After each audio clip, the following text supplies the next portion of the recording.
Olha, o meu entrevistado de hoje, acreditem, já foi economista e dos bons aqui em Alagoas, atuou nessa área, mas ganhou notoriedade entre os 3 milhões e 300 mil alagoanos, que é a nossa população, nos 102 municípios, como promotor de justiça da área criminal, da área civil, da fazenda pública, do Estado, dos municípios.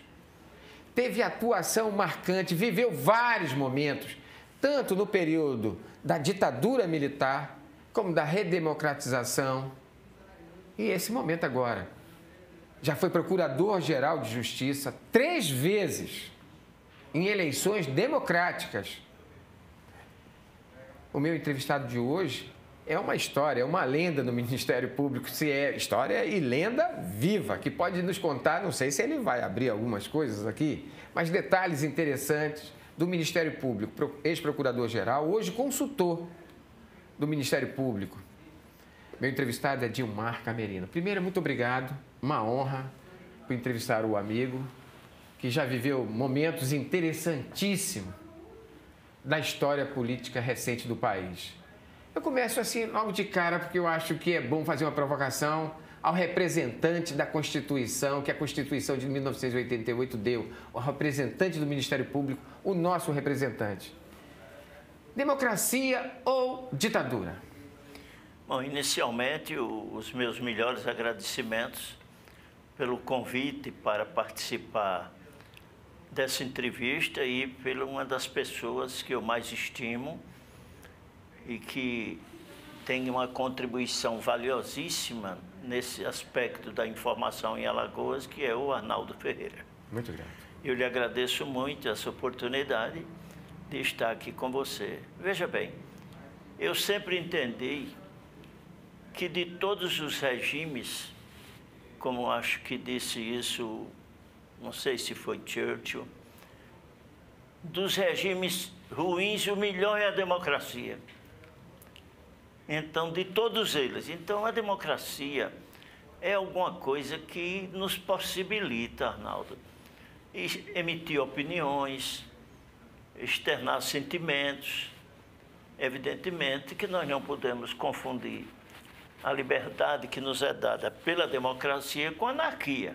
Né? Anarquia com o que aconteceu recentemente em Brasília. Exatamente, aquilo que aconteceu, como o senhor define aquilo que aconteceu em Brasília no dia 8 de janeiro? Olha, eu acho que foi uma baderna na linguagem popular. Né? Não representa nada aquilo. Não significa nada, não se conquistou nada, só se perdeu. Enquanto as pessoas estavam acampadas com suas famílias, dizendo o que desejavam, o que é que queriam naquele momento, estava tudo muito bem. É democrático, né? É democrático. Eu posso não concordar, nem a Constituição concorda, né? Agora, você partir para o campo da destruição, inclusive de um patrimônio maravilhoso que existe no Planalto. Que não é de presidente nenhum, né? Não é de presidente, aquilo é do povo brasileiro, né? O Supremo Tribunal Federal, que é o guardião da Constituição, é ele quem diz o que pode e o que não pode ser feito. Inclusive, eu tive um professor de Direito Constitucional que dizia aos alunos, inclusive eu era um deles, olha, a situação melhor que tem é a do Supremo, porque ele tem o direito de errar por último e ninguém corrige, não é?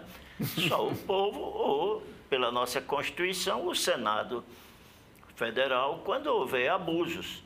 E nós tivemos abuso ali no domingo, né? Meu Deus, como está existindo incompreensão. Estão falando até de ódio do bem. Eu nunca vi ódio do bem. Não é? Ódio é ódio, né? Ódio é destruição. E o bem é outra coisa. E é um sentimento mesquinho, né? Guardar rancores. Eu ocupei vários cargos públicos em Alagoas. Eu fui pró-reitor da universidade. Você enfrentou oposição? Enfrentou oposição? No Ministério Público eu tive oposição várias vezes, em vários momentos. Mas sempre houve respeito. E eu nunca deixei de ter maioria nos órgãos superiores. E eu sabia compreender, porque dirigir os iguais, Arnaldo, Não é fácil.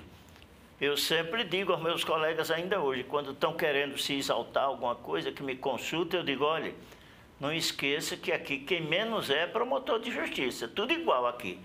O Procurador-Geral de Justiça não tem poderes sobre os promotores. É um equívoco pensar isso. A Constituição garante a autonomia de cada um. Autonomia e independência. O promotor de justiça, como eu fiz a vida toda, ele atua com a lei e a consciência. Certo?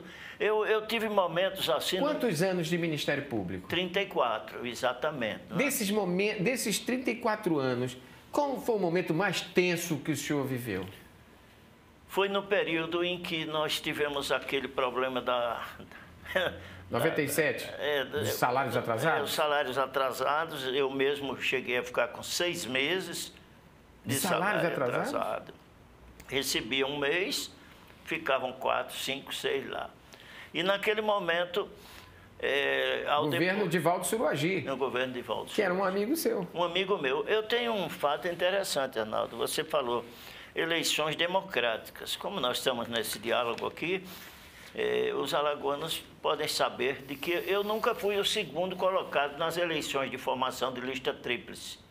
Sim, na primeira vez, eu digo que a gente é uma esperança. Na segunda é julgamento. Na terceira, então, você vai dizer o quê? E em todas elas, concorrendo com os melhores nomes, eu fui o mais votado. E em 3 eleições para procurador-geral, teve alguém que chegou a ser 3 vezes presidente do... Não. Procurador-geral? Até hoje, não. É o primeiro, né? Nós tivemos um colega que foi da minha assessoria e depois ascendeu ao cargo de procurador-geral. Quem? Foi o doutor Leão Araújo. Entrevistei ele aqui, inclusive. Teve 2 mandatos. O Eduardo Tavares, todos os outros que me sucederam tiveram... 2 mandatos. 2 mandatos, né? E, naturalmente, que alguns que ainda são jovens poderão até chegar. Agora... E pode 3 mandatos consecutivos? Não. 2. Eu interrompi. Sim. O meu sucessor foi o doutor Leão. E depois teve uma série de sucessões e veio o doutor... Coaraci. Depois do doutor Coaraci, aí eu fui novamente o procurador-geral. Já que o senhor citou o doutor Coaraci, o senhor destacou aqui que o momento mais tenso foi aquele momento do governador de Valdo Suruagi, né? Já falecido. Foi, mas houve esse também. Era um amigo meu né? também. Também houve um momento que precisou exatamente usar uma expressão do ministro Marco Aurélio, que exigiu temperança. Foi quando se tentou fazer um processo de impeachment contra o doutor Coaraci. E eu encabecei um movimento para impedir que aquilo acontecesse. Quer dizer que o doutor, dentro do Ministério Público? Dentro do Ministério Público. Por que motivo? Mas eram questões mais políticas que não poderiam existir. Divergência entre os pares? Entre os pares. E eu convenci a uma grande parte para que não houvesse o quórum suficiente para que aquilo fosse instalado. Primeiro porque eu tenho no doutor Coaraci, o doutor Coaraci foi meu aluno na universidade, no curso de Direito, que eu ensinei também mais de 30 anos, Direito Penal e Processo Penal. Na UFAL? Na UFAL, onde eu ensinei Economia Política, Economia Internacional no curso de Economia, após submeter-me a... É por isso que o senhor é economista também. Só que eu cheguei à conclusão de que quando a gente quer saber tudo, não sabe nada. E eu resolvi estudar só Direito, já que a minha profissão mesmo passou a ser de promotor de justiça. Mas voltando ao doutor Coaraci. Então, naquele episódio, havia um ranço entre alguns procuradores e o doutor Coaraci, por atitudes dele mais... Eu cansei de dizer a ele, olha, eu fui procurador-geral 3 vezes sem ser procurador. Nas 3 eu era promotor de justiça. Uma coisa até então complicadíssima, né? Porque eu cheguei a ouvir de um colega dizendo, eu não aceito um procurador-geral de justiça. Você já viu soldado da continência, general da continência soldado? Mas aqui não é o quartel, né? Aqui é o Ministério Público. Aqui é o Ministério Público. E o doutor Coaraci foi um excelente administrador. Certo? Naquele momento, nós tivemos uma reunião lá, que muito tensa. onde houve uma invasão também do auditório onde iria ser julgado. Pelos promotores de justiça? Não, invasão de pessoas do povo. O doutor Coraci era muito querido nessa área, entendeu? E lá entraram, ficaram em pé em cima das cadeiras do auditório, foi uma loucura. Eu temi pela vida de algumas pessoas naquele momento, inclusive a minha, né?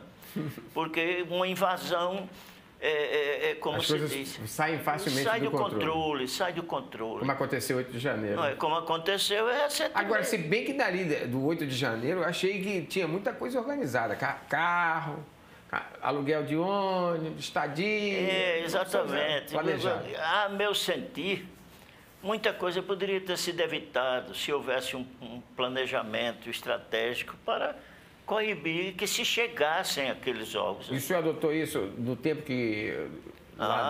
Quando eu fui procurador-geral lá, foi criado na minha gestão a assessoria militar, que todos os órgãos tinham, menos o Ministério Público. E lá eles tinham a obrigação de estar sempre atentos para qualquer tipo de movimento que pudesse causar mal-estar no Ministério Público. Eu vou aproveitar que o senhor está fazendo essa defesa do Dr. Coraci. Ele recentemente questionou a eleição do procurador-geral, falando em inconstitucionalidade, marco temporal, citou alguns, mas no argumento do marco temporal com relação ao segundo mandato e o projeto de reeleição do atual procurador-geral. Foi legal ou ilegal? No meu modo de entender... Como procurador do Conselho e consultor do MP, o senhor diz que aquela eleição... a manutenção na presidência do... Foi porque houve uma interpretação ao depois, eu acho até que o doutor Coraci deve ter se convencido disso, que se entendeu, o Conselho Nacional do Ministério Público, ele entendeu que não havia eleição para se terminar mandato. Renunciou, porque a Constituição Federal... Porque tudo foi gerado por conta da renúncia... do doutor Alfredo. Que foi ser secretário. Secretário. Na época foi ser secretário. Pois bem, naquele momento em que o doutor Coraci estava falando, ele não deve ter atentado, eu acredito, né, para o fato de que o Conselho Nacional entendeu de que não existia complemento de mandato. O mandato do Procurador-Geral é de 2 anos, permitido uma recondução. Independente, então, independente da data da posse. Não tem aquela história de... Não, vai ser... Toda eleição vai ser em 1º de janeiro, 30, não sei o quê. Porque muda. Porque foi aí que se amparava a discussão. Houve nova eleição no Ministério Público. E o doutor Márcio, que eu quero ressaltar aqui agora... Márcio Tenório. Está fazendo um belíssimo trabalho, conseguindo reunir em torno do seu nome. Acalmou as coisas? Acalmou. São quantos? Muito 200 tranquilo. promotores? O doutor Márcio é muito habilidoso. São 200 promotores hoje em todo o estado? São 200 promotores? Mais ou menos isso, porque estava variando. Porque estava bem dividido, né? Mas hoje a gente tem uma grande harmonia. Há pensamentos divergentes da forma de dirigir, né? Mas, por outro lado, há um sentimento de que o Ministério Público não pode estar dividido. E nem transigir, né? No momento, é como eu dizia sempre, quando havia problemas lá, eu não sei nem se eu devia falar isso, porque não estou autorizado, mas acho que ele vai confirmar. Na minha época, o Paulão, deputado, ia muito lá e já levava, inclusive, a imprensa a fazer denúncias, e a minha resposta era sempre... Ele está falando Paulão, deputado federal. Deputado federal. Então, eu fazia o seguinte, Paulão, você deixa aqui tudo isso, eu vou examinar. Porque o Ministério Público, ele jamais... Ele deixou de ser advogado do rei para ser advogado do povo. A Constituição de 1988. É uma instituição permanente, essencial à função jurisdicional do Estado, com a incumbência de defesa da ordem jurídica, do regime democrático e dos interesses sociais individuais indisponíveis. Veja, o ministro Sepúlveda Pertence, ele costumava dizer, e tenho isso escrito, um grande ministro, não? O senhor foi comparado a ele. Isso deixou o senhor chateado? Não, o Sepúlveda Pertence foi fantástico, um cara que, apesar de ser tido como de esquerda daquilo, mas era um cara de uma linha o voto dele era sempre o voto que trazia um conteúdo jurídico perfeito. Ele era muito bom. Foi procurador-geral da República e depois foi ministro do Supremo. E ele tem um artigo numa das conferências, em um livro que foi editado, que ele diz: na Constituição de 88, o Ministério Público não foi elevado à condição de poder, porque havia um entusiasmo. O Ministério Público agora é o quarto poder. Não é. O quarto poder eu reivindico é da imprensa. Na teoria tripartite. Na teoria. Não é? A teoria tripartite, ela diz que são 3 poderes, não é? Legislativo, Executivo e Judiciário. Mas ao Ministério Público, segundo o ministro pertence, foi dado a cada promotor de justiça, procurador, as mesmas garantias, direitos de magistratura. Tudo que o Poder Judiciário tem de garantia, o Ministério Público tem hoje, os seus membros. Então, eu procurei exercer aquela atividade lá no Ministério Público, muito pensando numa frase. Eu era presidente do Rotary Club quando eu fui nomeado promotor de justiça. E eu convidei, sem nenhum demérito para os outros, para mim, o maior educador que Alagoas já teve em todos os tempos, o padre Teófano de Barros. Foi o maior construtor, não é? Fundador do SESMAC. Colégio Guido, escola cenecista, faculdade de Direito do SESMAC e outras coisas. Foi um homem voltado exclusivamente para a educação. Até o patrimônio dele ele chegou a doar para poder haver reconhecimento de faculdade em Alagoas. Imagine. Então, nessa reunião do Rotary, ele soube que eu havia sido nomeado promotor e disse: olha, meu filho, eu fui ex-aluno do Guido, né? Colégio que nunca precisei de cursinho para passar em vestibular. Nunca. O ensino era tão bom, de tanta qualidade, que você não tinha que estar correndo dia e noite atrás de um cursinho para poder aprender. Eles ofereciam o necessário para você estudar. E aí o padre Teófilo virou-se para mim e disse: olha, meu filho, você escolheu uma profissão que é a mais bonita que existe. E o senhor nunca esqueça que o senhor vai ser um promotor de justiça. E sabe quem foi o maior promotor de justiça? Foi Jesus Cristo, o homem que passou na terra. Então você tem uma responsabilidade muito grande. De promover a justiça. De promover a justiça. Então o meu objetivo, no começo da minha carreira, que eu fui mandado para Olho d'Água das Flores, era uma loucura. Você entra como substituto, hoje mais não. E aí você fica sendo jogado. Onde houver uma vaga, você vai, né? Faz clínica geral. Faz clínica geral, né? O promotor de crime, civil. Isso, você não entende quando você vai para a primeira e segunda entrância, não tem isso não. O que tem que fazer é tudo. Como você disse, é fazenda, é finança, é tudo que o promotor tem que fazer. Então, no começo da minha carreira, um colega chegou para mim e disse: você fez quantos júris? Eu me lembro como se fosse hoje.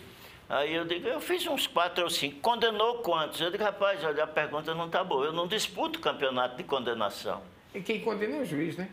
É isso que você veio falar como um jornalista da sua qualidade. Juiz e promotor no júri. O papel ali a gente está... Olha, o ônus da prova cabe a quem acusa. Não é uma aforismo latino que eu acho espantável. Provare oporta-te non sufficit dicere. Não basta dizer, é preciso provar. Não é? Então, durante o processo do júri, para provar a acusação que foi feita através de uma denúncia, o dever do Ministério Público. E um advogado vai ter que contestar, provar o contrário. Não, o meu cliente... E no final... Juiz, o promotor, advogado, o juiz não tem mais poder sobre nada. São 7 jurados. Que decidem. Eles são quem decidem. Eu, às vezes, quando era um júri muito pesado, assim, de pessoas, eu dizia: olha, eu estou dizendo a vocês tudo o que vocês precisam para dar um voto consciente, dormir em paz. Se vocês quiserem colocar no meio de vocês uma pessoa que cometeu crime, que estuprou, que fez os crimes da competência do Tribunal do Júri, no caso, os crimes dolosos contra a vida e os conexos. Absolvam. A decisão é de vocês, porque eu não tenho poder de decidir.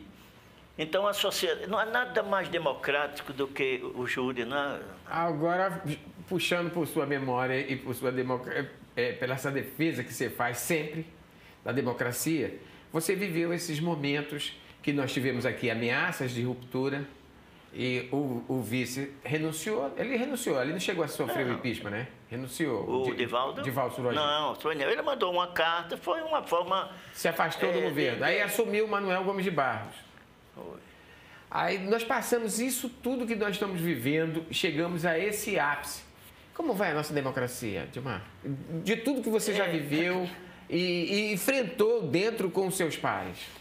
A democracia no Brasil, ela de vez em quando ela sofre uns tropeços, né? Ela vai, tem os retrocessos. No momento, eu não sou daqueles negativistas, não. Eu acho que tudo isso que está acontecendo no momento, a democracia vai sair fortalecida. Ela vai sair fortalecida. Por quê? Não tem cabimento algumas coisas, né? Vai ter que se chegar a um denominador comum. Agora, é preciso que todos que estão participando dessas manifestações, de um lado e do outro, que tenham uma compreensão de que o Brasil é de todos. O Brasil não é de um, de dois, de três. Não é? O senhor confia na urna eletrônica?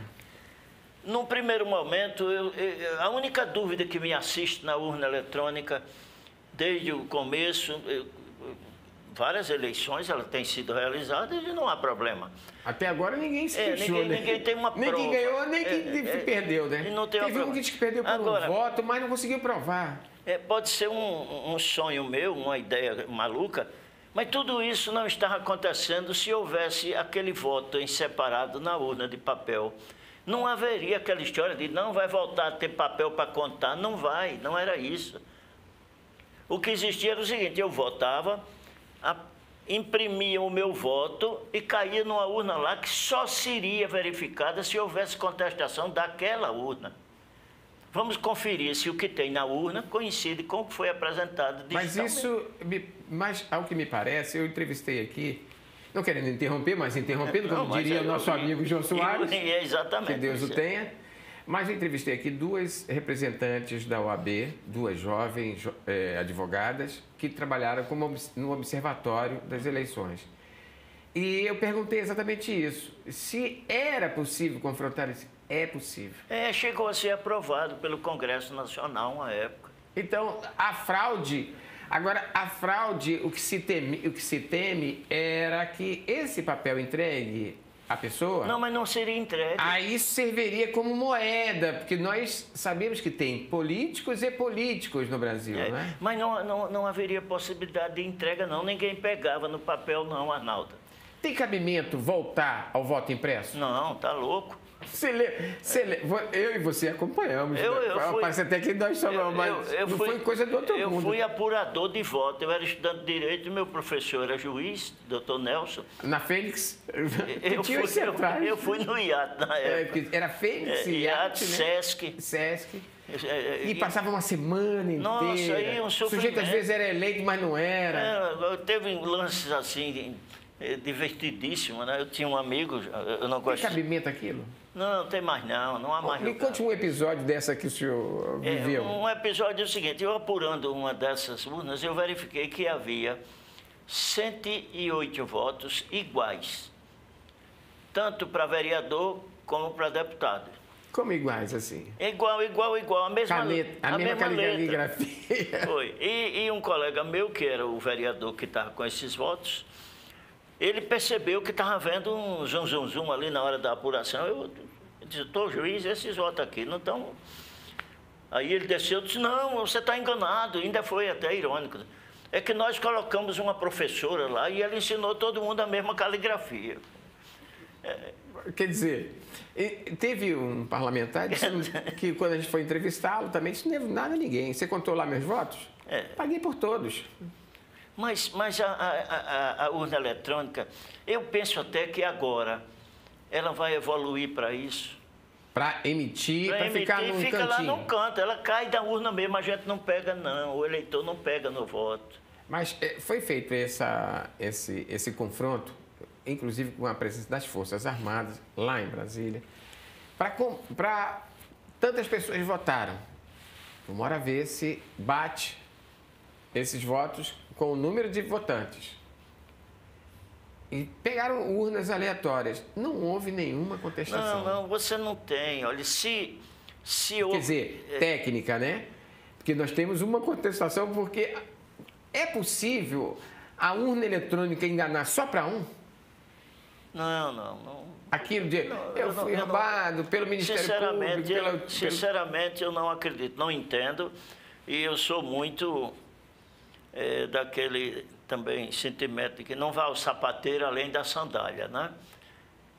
Porque o senhor, como procurador-geral, pegou ainda no papel e participou também da urna eletrônica, da implantação. Mas eu não vou falar sobre informática, que eu não sei. Porque hoje... Mas o senhor confia nela? Eu confio.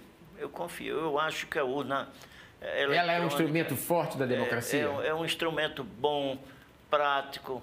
Agora, nós temos que afastar toda dúvida. Porque pior do que a fraude é a dúvida. O ministro Alexandre de Moraes tem adotado posições com base na Constituição, não é? E com base no próprio Ministério Público Federal. Como é que o senhor avalia essas decisões? Algumas pessoas permanecem presas, outras vão ser presas, elas já sabem disso, né? As decisões que estão sendo tomadas no momento atual, segundo o que se comenta e que sai nos jornais, é com o objetivo de frear os impulsos, né? Os problemas que estão acontecendo. Há algumas situações que eu, como professor da época de Direito Penal e Processo Penal, eu não tenho compreendido bem. Por exemplo, no Brasil funciona o sistema acusatório, não é o inquisitório. Ou seja, a Constituição Federal diz que todo cidadão tem direito à ampla defesa. Então, o que é que acontece no nosso sistema? A Polícia Judiciária, no âmbito dos estados, a Polícia Civil, que é a Polícia Federal. No Federal, a Polícia Federal, o Ministério Público Federal e o Ministério Público Estadual, que são eles os destinatários do trabalho da Polícia Judiciária. E esse trabalho, o Ministério Público é quem dá a opinião delictis. Ele vai dizer se concorda ou não com aquilo que veio. Se ele dispuser de elementos suficientes, ele oferece uma peça chamada denúncia. A partir daquele momento, instaurada a ação penal, o que é que vai acontecer? Todos vão ter direito de se pronunciar. A parte que está sendo acusada vai ter o advogado, é obrigatório ter defesa. Ninguém pode ser julgado, Arnaldo, sem defesa.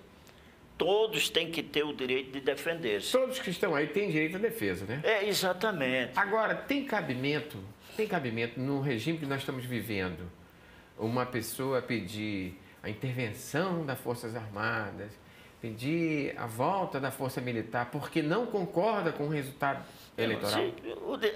O jus esperneandi, né, é um direito também. Agora, pedir intervenção federal, intervenção militar, no momento em que nós ultrapassamos praticamente 20 e poucos anos depois em que tivemos... Eu nunca tratei por golpe, né? Eu sou muito... Porque eu sou contemporâneo de 64, eu era estudante. Sim. Não é? Eu vivi... Então, depois de ter superado essa fase... Não há mais necessidade de retrocesso se a gente tem uma Constituição boa. Constituição cidadã, né? Cidadã. Eu tenho umas coisas, é uma voz que não é ouvida, claro, mas eu penso também, o Arnaldo, é uma ideia minha, sempre foi, de dar ao Supremo Tribunal Federal a única atribuição de ser um tribunal constitucional, ou seja, ele só examina a constitucionalidade das leis e dos atos. Mas ao Supremo Tribunal Federal, hoje tem ministro que diz que tem 100 mil processos. Por quê? Porque lá se julga todo tipo de crime que se leva para lá, aquele tal do foro, que eles chamam privilegiado, que na realidade é foro por prerrogativa de função, que tem um aspecto filosófico importantíssimo, que é você dar uma certa garantia aquelas pessoas que estão ocupando certos cargos, né? Ele já me avisou ali que eu tenho 5 minutos. Eu quero aproveitar esses minutos que eu tenho para perguntar ao senhor. Primeiro, precisamos de uma justiça. Vamos num ping-pong rapidinho. Justiça mais rápida? Sim, sem dúvida. Rui Barbosa, ele dizia que justiça tardia é uma injustiça qualificada. Democracia? Democracia é uma injustiça rápida. O meu direito eu pedi, eu tenho que ter esse direito. Você está entendendo? E o que significa essa homenagem aqui, já quase no fim, ele está me avisando lá, essa homenagem que é da revista da Faculdade de Direito de Maceió, a FADIMA, e o Centro de Estudos Superiores, SESMAC, que homenageia o Procurador de Justiça Dilmar Camerino, lá de 2008, né? Que está aqui as suas teses. O que significa esse trabalho? Significa dizer de que eu fui um aluno do SESMAC e o SESMAC quis mostrar para a sociedade que os seus alunos também ascendiam a outros cargos que exigiam conhecimento jurídico. 34 anos de Ministério Público. Algum arrependimento? Não, faria tudo de novo. Inclusive as frases que eu usava no momento de dificuldade, né? Quando alguém queria se ceder, eu dizia, não confunda mansidão com covardia. Dilmar é manso ou é covarde? Sou manso, mas, não, mas a lei... mas na hora de decidir, de exercer o poder daquela que eu tenho a capacidade e o direito e o poder de exercer, eu nunca abdiquei. Eu denunciei, para terminar, você sabe, eu ofereci denúncia para 3 dezenas de prefeitos, 4 secretários de Estado, eles me encontravam na... Governador? Governador, eu indiciei que eu não tinha poder para, né? No famoso caso da... Dilmar, eu vou ter que chamar você para outra entrevista, porque ele já me avisou do tempo. Tá bom. Primeiro, foi muito grato entrevistar você. Eu estou com ele, a defesa da democracia. E assunto encerrado. Muito obrigado. Eu que agradeço e estou sempre à disposição, que é uma honra. A mim também.